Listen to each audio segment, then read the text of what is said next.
Okay, இன்னைக்கு என்ன பார்க்க போகிறோம்னா build and industrial empire on the magical continent chapter 18 தான் பார்க்க போகிறோம். அண்ட் 19 சேர்த்து தான் நான் 18 17 வரையும் அப்லோட் பண்ணிட்டேன். செக் பண்ணலாம், செக் அவுட் பண்ணிட்டு இருக்கேன். இப்போ நம்ம ஸ்ட்ரைட்டாக வீடியோக்குள்ளே போயிடலாமா? இப்போ பார்த்தீங்கன்னா நம்ம செலினாவும் அவங்க கூட இருக்க எல்லா மேட்சஸும் வந்துருக்காங்க. ஸோ ஹீரோ பார்த்துட்டு சொல்கிறான், கரெக்டான டைமிங்கடா, கரெக்டாக வந்துட்டீங்க அப்படின்னு சொல்லும்போது நம்ம செலினா வந்து சொல்கிறாங்க, நீங்கள் இந்த மாதிரி பேட்டரி யூஸ் பண்ணது எனக்கு நல்லாவே தெரியும். ஆமாம், பேட்டரி எப்படி டிஸ்சார்ஜ் ஆச்சு அதை எனக்கு கொஞ்சம் எக்ஸ்பிளைன் பண்ண முடியுமா அப்படின்னு நம்மளோட செலினா கேட்டுட்ருக்காங்க. முதல்ல இவங்க இருக்க எல்லாரையும் போட்டு தள்ளு, அதுக்கப்புறம் நான் இதை பற்றி நான் உனக்கு டீட்டெயில் எக்ஸ்ப்ளனேஷனை தர்றேன் அப்படிங்கிற மாதிரி கீழே சொல்கிறான். போட்டு தள்ளிட்டா போச்சு அப்படிங்கிற மாதிரி நம்மளோட செலினா மனசில் நினச்சிட்டு இருக்காங்க. ஸோ இப்போ மேட்சஸ் எல்லாம் ஹெல்ப் பண்ணுறாங்க.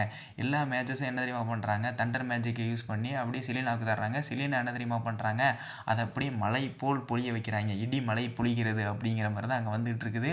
அங்கே இருக்க சோல்ஜர்ஸ்லாம் ஓட ஆரம்பிக்கிறாங்க. அவங்கெல்லாம் பார்த்தீங்கன்னா ஒரு அறவே கடன ஒரு சோல்ஜர்ஸ் தான். ஸோ அதை பார்த்துட்டு ரொம்ப ஓடிடுறாங்க. யோ கைசரு, நீ தப்பிச்சுக்கையா, நாங்கள் ஏற்கனவே ஓடிட்டோம் அப்படின்னு சொல்லி ஓடிட்டு இருக்கானுங்க. கைசருக்கு வேறு ஆப்ஷனே கிடையாது. எப்படியாவது ஒன்று ஹீரோவை போட்டு தள்ளி ஆகணும். இதான இது ஒரு வாழ்வாஸ் ஆவாங்கிற ஒரு போராட்டம் தான். ஸோ அதனால் அவன் என்ன தெரியுமா பண்ணுறான், எப்படியாவது ஹீரோ போட்டு தள்ளி ஆகணும்னு சொல்லிட்டு ஸ்ட்ரைட்டாக வந்து ஹீரோ அட்டாக் பண்ணுறான். அந்த டயத்தில் பார்த்தீங்கன்னா மெய்டு சமாளிச்சிடுறாங்க. நீங்கள் கேட்கலாம் மெய்டு எப்படி சமாளித்தாங்கன்னு சொல்லிட்டு. ஏன்னு பார்த்தீங்கன்னா நம்மளோட கைசரோட ஸ்டேட்டஸ் எல்லாமே 70க்கு மேலே தான். ஆனால் மெய்டோட ஸ்டேட்டஸ் பார்த்தீங்கன்னா எல்லாம் 90க்கு மேலே. ஸோ அதனால் பார்த்தீங்கன்னா அவங்க ஈஸியாக சமாளிச்சிட்டாங்க. அப்படியே ஒரு எத்துறாங்க பாருங்க. அவன் எங்கேயோ போய் தூரமாக விழுந்து அப்படியே அன்கான்ஷியஸ் ஸ்டேட்டுக்கு போயிடுறான். நம்மளோட மெய்டு வந்து சொல்ல ஆரம்பிக்கிறாங்க, நீ என்னதான் இருந்தாலும் நம்மளுடைய ஹீரோவனால் தோக்கடிக்க முடியாது, அதாவது எங்களால் அவனால் தோக்கடிக்க முடியாது அப்படிங்கிற மாதிரி அவங்க ஒரு ஹீரோக்கான டைலாக்லாம் பேச ஆரம்பிக்கிறாங்க. இதுக்கப்புறம் பார்த்தீங்கன்னா நம்ம கைசர் கண் விழிக்கிறாப்புல அவங்க நம்மளோட கைசரை வந்து கட்டி போட்டு வச்சுருக்காங்க. ஏன்னா நாளை பின்ன வந்து பிரச்சனை பண்ணக்கூடாதுல்ல. ஸோ அதனால தான். ஸோ ஹீரோ வந்துட்டு அங்கே இருக்க டாக்குமெண்ட்லாம் படித்து பார்த்துட்டு இருக்கிறான். படித்து பார்த்ததுக்கப்புறம் தான் தெரியுது, இவ்வளோதையும் ஏமாத்திருக்கீங்களாடா அப்படின்னு சொல்லிட்டு ஹீரோ வந்து இப்போ எக்ஸ்பிளைன் பண்ண ஆரம்பிக்கிறான். நீ இதேமாரி லார்டு எலக்ட்ரிக்கில் தானே ஒர்க் பண்ணுற, ஆமாம் இது எப்படி உனக்கு தெரியும், ஏமாத்துறனாலே அவனுக்கு கீழே தான்டா ஒர்க் பண்ணணும். அதே மாதிரி பார்த்தீங்கன்னா அவன் எனக்கு பல காலங்களாக தெரியும், அவன் வந்துட்டு ஏமாற்ற போகிறான்னு சொல்லிட்டு. ஸோ அவன் நாங்கள் வெயிட் பண்ணிருக்கிறோம் எப்போ மிகப்பெரிய அளவில் ஏமாற்றுவான் மாட்டுவான்னு சொல்லிட்டு. ஸோ இது ஒரு ஆப்பர்ச்சுனிட்டி அமைஞ்சு போச்சு அப்படிங்கிற மாதிரி ஹீரோ எக்ஸ்பிளைன் பண்ணிருக்கான். இந்த டயத்தில் தான் பார்த்தீங்கன்னா ஹீரோ வந்து சொல்கிறான், ரொம்ப நன்றிடா இதெல்லாம் காட்டி கொடுத்ததுக்கு அப்படிங்கிற மாதிரி நம்ம ஹீரோ வந்துட்டு ஒரு நல்ல தேங்க்ஸ்னு சொல்கிறாப்புல. இந்த டயத்தில் தான் கேசர்னு சொல்கிறான், இதை வச்சுட்டு எல்ட்ரிக்கு பிடிக்க முடியுமா, என்றைக்குமே எல்ட்ரிக்கு உங்களால் பிடிக்க முடியாது அப்படிங்கிற மாதிரி சொல்லிட்டுருக்கான். இது ஒரு எவிடன்ஸாக ஏற்றுக்கப்படாது அப்படிங்கிற மாதிரி சொல்லிட்டுருக்கான். இந்த நேரத்தில் வந்து ஹீரோ எக்ஸ்பிளைன் பண்ண ஆரம்பிக்கிறான், நான் தேங்க்ஸ் சொன்னது அதுக்கு இல்லைப்பா, இந்த பார்டரில் எவ்வளோ சம்பாதிக்கிறீங்க, எவ்வளோ சம்பாத்தியம் இருக்கும், நம்ம வருங்கால ப்ராஜெக்ட்ஸுக்கு இதுக்கெல்லாம் எவ்வளோ ஹெல்ப் ஆகும். அதேமாரி பார்த்தீங்கன்னா ஐஸ்லேண்ட் சிட்டியை வந்துட்டு நான் மிகப்பெரிய அளவில் சிட்டியாக மாற்றலான் இருக்கேன். ஸோ அதை மறுபடியும் மீட் எடுக்கலான்னு பார்க்குறேன். அதுக்கு இந்த பார்டர் ஏரியா ஹெல்ப்ஃபுல்லாக இருக்கும் அப்படிங்கிற மாதிரி நம்ம ஹீரோ வந்து எக்ஸ்பிளைன் பண்ணுறான். இதை வச்சுக்கிட்டு நீ ஐஸ்லேண்ட் சிட்டியை பெரிய ஆக்கிடுவியா அப்படிங்கிற மாதிரி அவன் சிரிச்சிட்டு இருக்கான். சரி நீ சிரிச்சிட்டு போ, என்ன வேணால் பண்ணிட்டு போ, அதை பற்றிலாம் எனக்கு கவலை கிடையாது அப்படிங்கிற மாதிரி நம்ம ஹீரோ வந்து எக்ஸ்பிளைன் பண்ணிருக்கான். அதுக்கப்புறம் அவன் சொல்கிறான், நோபல்ஸ் எல்லாம் பார்த்தீங்கன்னா என்றைக்குமே வந்துட்டு ரத்தம் உறிஞ்சிறவங்க மாதிரி தான். ஸோ அவங்க உன்னை ஏமாற்றிடுவாங்க அப்படிங்கிற மாதிரி சொல்லிட்டுருக்காங்க. அந்த டயத்தில் பார்த்தீங்கன்னா நம்ம ஹீரோ வந்து சொல்ல ஆரம்பிக்கிறான், எனக்கு தெரியும்டா நோபல்ஸ் எப்படி பண்ணுவாங்கன்னு சொல்லிட்டு. ஸோ நோபல்ஸுக்கிட்ட நான் 2 ஆப்ஷன் தான் கொடுக்க போகிறேன், ஒன்று எனக்கு கீழே வேலை செய்யுங்க, இல்லைன்னா செத்து போங்க அப்படிங்கிற 2 ஆப்ஷன் கொடுக்கும்போது அவங்க என்ன பண்ணுவாங்க, எனக்கு கீழே தான் வேலை செஞ்சாகணும், இல்லைன்னா அவங்க செத்துருவாங்க அப்படிங்கிற மாதிரி ஹீரோ வந்து எக்ஸ்பிளைன் பண்ண ஆரம்பிக்கிறான் நம்ம கைசர்கிட்ட. இதுக்கப்புறம் ஹீரோ வந்துட்டு தனியாக சிந்திக்க ஆரம்பிக்கிறான். என்னென்னு பார்த்தீங்கன்னா இந்த பார்டர் ஏரியான்னு சொன்னால இதில் வந்துட்டு பார்த்தீங்கன்னா ஓவிஸ் எம்பரர் ஈஸியாக வந்துட்டு போட்டு தள்ளிடுவானுங்க, பார்டர் எனிமீஸ் எல்லாம் ஈஸியாக வர வாய்ப்பு இருக்குது. ஸோ அதனால் பார்த்தீங்கன்னா இந்த இதை எப்படியாவது நம்ம கன்ஸ்ட்ரக்ட் பண்ணி ஆகணும் அப்படிங்கிற மாதிரி ஹீரோ நினச்சிட்டு இருக்கான். இந்த மேப் எடுத்து பார்த்ததுக்கப்புறம் தான் ஹீரோக்கு வந்துட்டு ஓரளவு டீட்டெயிலான கிடைக்கிது. ஒரு சைடில் பார்த்தீங்கன்னா எல்ஃப் கிங்டம் இருக்காங்க, ஆனால் எல்ஃப் கிங்டம் கிட்ட இப்போ ஒரு நல்ல ஒரு உறவு முறையில் போகுது. ஸோ அதனால் பிரச்சனை இல்லை. இந்த சைடில் பார்த்தீங்கன்னா எலிமினேஷன் இருக்காங்க. ஸோ கொஞ்ச நாளில் பார்த்தீங்கன்னா இந்த பார்டர் ஏரியாவையும் நம்ம நல்லா பில்ட் பண்ணிடலாம். ஸோ இதுவும் பிரச்சனை இல்லை. அதுக்கப்புறம் பார்த்தீங்கன்னா இவங்க அக்காவோட டெரிட்டரி இருக்குது, இவங்க அக்கா வந்து இவனுக்கு ஹெல்ப் பண்ண தான் செய்வாங்க. ஸோ எந்த விதத்துலையும் துரோகம் பண்ண மாட்டாங்க. ஸோ அதனால் பார்த்தீங்கன்னா அவனுக்கு எந்த விதமான பிரச்சனையும் இல்லை. இப்போ ஓரளவு ஸ்மூத்தாக போயிட்டுருக்கு. இதுக்கப்புறம் மெய்டு வந்து என்ன தெரியுமா சொல்ல ஆரம்பிக்கிறாங்க, இதேமாதிரி பார்த்தீங்கன்னா 3 லட்சம் கோல்டு காயின் இருக்குது. ஸோ அதை நம்ம யூஸ் பண்ணிக்கலாம் அப்படின்னு சொல்கிறாங்க. 3 லட்சம் கோல்டு காயின் இருக்கா, இதை வச்சுட்டு நிறைய ப்ராஜெக்ட் பண்ணலாமே, இதை வச்சுட்டு ஐஸ்லேண்ட் சிட்டியை நான் பெரிய ஆளாக்கிடுவேன் அப்படிங்கிற மாதிரிலாம் நம்ம ஹீரோ வந்துட்டு மனசில் நினச்சிட்டு இருக்காப்புல. இதுக்கப்புறம் பார்த்தீங்கன்னா நம்மளோட செலினா வர்றாங்க. செலினா வந்துட்டு கேட்குறாங்க, ஆமாம் இந்த பேட்டரியோட டிஸ்சார்ஜ் எப்படி நடந்துச்சு, இதை எனக்கு கொஞ்சம் எக்ஸ்பிளைன் பண்ண முடியுமா. சரி இதை நான் உனக்கு அப்புறமா எக்ஸ்பிளைன் பண்ணுறேன், இதுக்கு சில நமக்கு டைம் தேவைப்படுது, இதுக்கு நமக்கு ஒரு ப்ரைவேட் ரூம் தேவை அப்படிங்கிற மாதிரிலாம் ஹீரோ எக்ஸ்பிளைன் பண்ணிருக்காங்க. இதுக்கப்புறம் வந்துட்டு மேல்கம் வர்றான். செலினா ஒரு மோசமான தகவல் அப்படின்னு சொல்கிறாங்க. என்ன தகவல் முதல்ல சொல்லு அப்படின்னு சொல்லும்போது மேல்கம் வந்து சொல்கிறான், வேற ஒன்றும் கிடையாது, நம்மளோட எல்ட்ரிக் இருக்கான்ல அவன் வந்துட்டு நம்மளை ஏமாற்றிட்டான், இதேமாரி நிறைய ரெபலியனை கூட்டிகிட்டு வந்துட்டு நம்ம கோட்டை வாசல் நின்றுட்டு இருக்கான், நம்ம யாரும் உள்ளே போக முடியலை அப்படிங்கிற மாதிரிலாம் எக்ஸ்பிளைன் பண்ணிருக்கான். எது எல்ட்ரிக் நம்மளை ஏமாற்றிட்டானா அப்படிங்கிற மாதிரிலாம் மாதிரிலாம் நம்மளோட செலினா ஷாக் ஆகிட்டு இருக்காங்க. ஆனால் ஹீரோ பார்த்தீங்கன்னா ஜாலியாக சிரிச்சிட்டு இருக்கான்.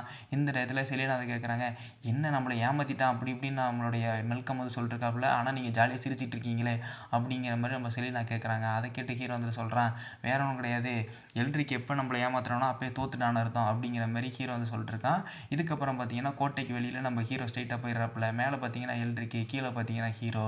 அங்கே பார்த்தீங்கன்னா ஹீரோக்கு பின்னாடி நிறைய சொல்லிட்டு இருக்காங்க. எல்ட்ரிக் பார்த்தீங்கன்னா கோட்டைக்கு மேலே இருந்து சிரிச்சிட்டு இருக்காப்புல. இந்த இடத்துல வந்துட்டு ஹீரோ வந்து எக்ஸ்பிளைன் பண்ண ஆரம்பிக்கிறான், எங்கள் அப்பாவுக்கு நீங்கள் எப்படி துரோகம் பண்ணலாம் அப்படிங்கிற மாதிரி கேட்குறாங்க. அந்த இடத்துல எல்ட்ரிக் வந்து சொல்ல ஆரம்பிக்கிறான், வேற ஒன்றும் கிடையாது, உங்கள் அப்பா நான் எல்லாரும் சேர்ந்து தான் இந்த எம்பையரை மிகப்பெரிய அளவில் பில்ட் பண்ணோம். ஆனால் என்ன, உங்கள் அப்பா வந்துட்டு இந்த மாதிரி ஒரு வேஸ்ட் லேண்டை எனக்கு வந்து கொடுத்துட்டான். ஸோ அதனால் பார்த்தீங்கன்னா நான் காண்டாயிட்டேன். எனக்கு மட்டும்தான் கொடுத்தான்னு பார்த்தீங்கன்னா நிறைய நோபல்ஸுக்கும் உங்கள் அப்பா இதே தான் பண்ணியிருந்தாரு. ஸோ நாங்கள்லாம் சேர்ந்துக்கிட்டு தான் இப்போ வந்துட்டு ரெபல் பண்ணியிருக்கிறோம். நாங்கள்லாம் உங்களை ஒன்றும் ஏமாற்ற கிடையாது, நாங்கள்லாம் இப்போ ரெபலியன்ஸ் அப்படிங்கிற மாதிரி நம்ம எல்ட்ரிக் வந்துட்டு மிகப்பெரிய டைலாக் சொல்லிட்டு இருக்கான். ஆனால் ஹீரோ பார்த்தீங்கன்னா ஜாலியாக சிரிச்சிட்டு இருக்கான்.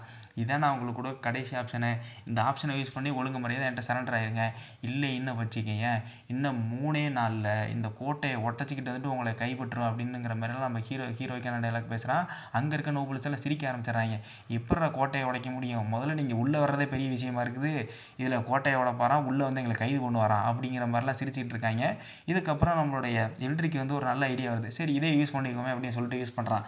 இன்னும் 3 நாளில் இந்த கோட்டையை நீ உடச்சிட்டிங்கன்னா நான் உன்ட்ட சரண்டர் ஆகிறேன்டா, இல்லைன்னா நீ இதை உடைக்கலை, சப்போஸ் நான் வந்து 3 நாளுக்கு அப்புறமும் நீ இந்த கோட்டை சவரை ஒன்றுமே பண்ணலை, ஒன்றுமே உன்னால் பண்ண முடியல அப்படிங்கிற பட்சத்தில் நீ என்கிட்ட சரண்டர் ஆகிடணும், இது ஓகேவா அப்படின்னு கேட்குறாங்க. ஸோ ஹீரோ வந்து யோசிச்சுட்டு இருக்கான். அந்த நேரத்தில் பார்த்தீங்கன்னா எல்ட்ரிக் வந்து கலாச்சிட்றான், என்ன உன்னால் முடியாதா அப்படின்னு சொல்லிட்டு அவன் ரொம்ப அழுத்த நிறுத்தமாக கேட்க ஆரம்பிச்சிட்றாப்புல.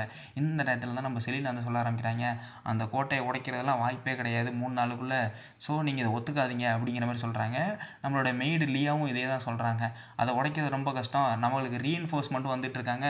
ஸோ ரீஎன்ஃபோர்ஸ்மெண்ட் இன்னும் 3 நாளுக்குள்ளேலாம் ஈஸியாக வந்துடுவாங்க, வந்த உடனே இங்கே இருக்கிறவங்க அந்த கோட்டைக்குள்ளேலாம் ஈஸியாக போயிட்டு நம்ம அடித்து எல்லாத்தையும் பண்ணிடலாம், ஆனால் 3 நாளுக்குள்ளே எதுவும் வாய்ப்பு இல்லை அப்படிங்கிற மாதிரிலாம் நம்மளுடைய மெய்டு சொல்கிறாங்க. நம்மளோட எல்ட்ரிக் வந்து கலாச்சி தள்ளிட்டு இருக்கிறான், என்னடா முடியாதுன்னு ஒழுங்கு முறையை ஒத்துட்டு ஓடி போயிரு, ஏதோ எங்களுக்கு சான்ஸ் தராராமே அப்படிங்கிற மாதிரிலாம் அவன் கலாச்சிட்டு இருக்காங்க. இந்த டயத்தில் நம்ம ஹீரோ வந்துட்டு பெட்டுக்கு அக்செப்ட் பண்ணிக்கிறாப்புல, இதேமாரி 3 நாள் நான் உடச்சிட்டேன்னா நீ என்கிட்ட சரண்டர் ஆகிற, இல்லைன்னா நான் உன்கிட்ட சரண்டர் ஆகிறேன் அப்படிங்கிற மாதிரி சொல்கிறாங்க. இங்கே இருக்கிற இந்த சோல்ஜர்ஸு, அது மட்டும் இல்லாமல் மெய்டு, அது மட்டும் இல்லாமல் செலினா, இவங்க தான் சாட்சி அப்படிங்கிற மாதிரிலாம் சொல்லி முடிச்சிடுறாங்க. ஸோ இந்த கோட்டையை உடைக்கிறது ஒன்றும் அவ்வளோ ஈஸியானது கிடையாது, ரெபலியன் ஆர்மி தான் வின் பண்ணும் அப்படிங்கிற மாதிரிலாம் எல்லாருமே நினச்சிட்டு இருக்கிறாங்க. 2 சைட்லையுமே தான், ஓகேவா. ஹீரோ மட்டும் தான் உடைக்க முடியுங்கிற ஒரு நம்பிக்கையில் இருக்காப்புல. எல்ட்ரிக் ஜாலியாக சிரிச்சிட்டு இருக்கான். இதுக்கப்புறம் பார்த்தீங்கன்னா அவுட் சைடில் ஹீரோ பார்த்தீங்கன்னா கேம்ப் போட்டு தங்கியிருக்கிறாப்புல. செலினா வந்து சொல்கிறாங்க, இதுக்கு வாய்ப்பே கிடையாது, நம்ம உடச்செல்லாம் உள்ளே போக முடியாது, நம்ம சரண்டர் ஆகிறதா அந்த அடுத்த வழின்னு நினைக்கிறேன், ஸோ இந்த மாதிரி முடிவை நீங்கள் எடுத்தீங்க அப்படிங்கிற மாதிரிலாம் செலினா வந்து கேட்டுட்டு இருக்காங்க. சோல்ஜர் வந்து சொல்கிறான், இதே மாதிரி பார்த்தீங்கன்னா ஆஃபீஸ் எம்பரர் வந்து வந்துட்டுருக்காங்க, நம்ம எப்படியாவது பார்த்தீங்கன்னா நம்ம கோட்டைக்குள்ளே போகணும், கோட்டைக்குள்ளே போனால் தான் நம்ம ஆஃபீஸ் எம்பரரையும் தடுக்க முடியும் அப்படின்னு சொல்கிறாங்க. ஸோ ஒரு சைடில் பார்த்தீங்கன்னா எல்ட்ரிக்கு வந்துட்டு கோட்டைக்குள்ளேன்னு புஷ் பண்ணிட்டுருக்கிறான், வெளியிலேருந்து பார்த்தீங்கன்னா ஆஃபீஸ் எம்பரர் வந்து வந்துட்டுருக்காங்க. ஸோ அவங்க பார்த்தீங்கன்னா ஹீரோவை பிடிக்க தான் அவங்களும் வந்துட்டுருக்காங்க. ஏன்னு பார்த்தீங்கன்னா அவங்க எலிமினேஷன், ஸோ அட்டாக் பண்ணுறது தான் பொழப்பாகவே எடுத்துகிட்டு இருக்காங்க. இந்த இடத்துல ஹீரோ சொல்கிறான், 3 நாளுக்குள்ளே நம்மளோட கோட்டையை பிடிக்கிறோம், கோட்டையை பிடிச்சோன்னா ஆஃபீஸ் எம்பரை தோக்கடிக்கிறோம் அப்படிங்கிற மாதிரிலாம் ஹீரோ சொல்லிட்டுருக்கான்.